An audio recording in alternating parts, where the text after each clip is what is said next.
Well, some good news to report in the fight against COVID-19. A recent report finds that seatbelt usage in Michigan is above average.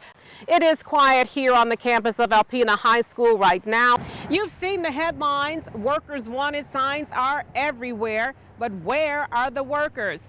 Well, some good news to report in the fight against COVID-19, but there is yet another challenge lurking on the horizon for many school districts across the state. A recent survey from the Michigan Education Association finds that a majority of educators are in the process of receiving the vaccine. A survey released in February says that a third of the more than 22,000 respondents are waiting to get their first shot, and about 90% of educators overall say they want to get the vaccine. That's the good news. Of course, I don't like shots anyway, so but I wanted to get it just because I knew at some point we were going to go back into the building. In the coming years, there could be fewer teachers returning to the classroom. Multiple national and state level reports affirm that a talent shortage is on the horizon and will impact virtually every school district in the state. I don't think teachers get enough respect from their administration, from the parents, from politicians that want to say we don't need a raise.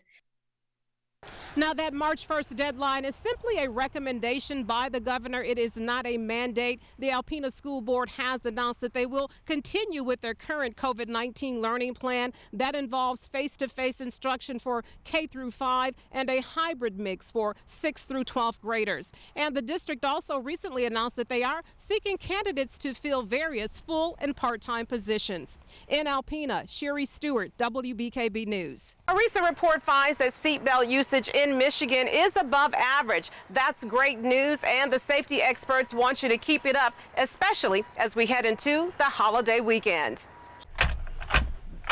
Officers from police departments, sheriff's offices, and the Michigan State Police are conducting seatbelt enforcement across the state. The Click It or Ticket campaign includes this Memorial Day weekend. The Michigan Office of Highway Safety Planning says seatbelt usage in Michigan was above 94% in 2019, and that's better than the national average of 90%. MSP Trooper Robert Mitchell says the best way to protect yourself on the road is to always buckle up. The single simplest thing you can do for your safety is to put your safety belt on. It'll reduce your risk of serious injury or death by 50%. So it's the smartest thing you can do. Well, there are a lot of inexperienced drivers that think they're invincible. Just remember, put your safety belt on, if not for you, for your family's sake. A reminder we can never hear too often.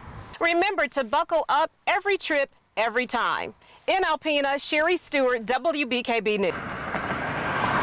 Hey, Tyler, thanks for that. I'm at the corner here of M32 where traffic is moving along nicely as we get ready to head out for the holiday weekend. Now, if you're traveling this weekend, MSP has a very simple yet important message for you. Now, a couple more points before I let you go here. If you're heading to the pumps this weekend, be prepared for a little bit of sticker shock. AAA says that we're seeing the most expensive Memorial Day gas prices since 2014.